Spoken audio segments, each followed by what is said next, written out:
Have you heard people say, "Thanks, that's it," at the end of a presentation? Welcome to this video tutorial on powerful endings. If we say, "Thanks, that's it," at the end of our presentation, it's almost like we've stopped rather than concluded our presentation. We haven't got a sheet of wrapping paper, wrapped it up, put a big bow on the top and delivered it to our audience.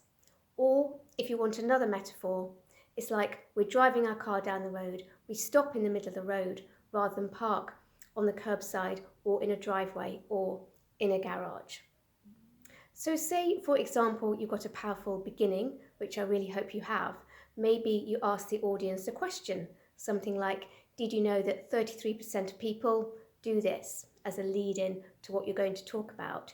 You can reference that in your powerful ending, so it matches, because then it's satisfying for the audience to hear that. They know it's the end, that the end is coming up. And you can think about a call to action, of course.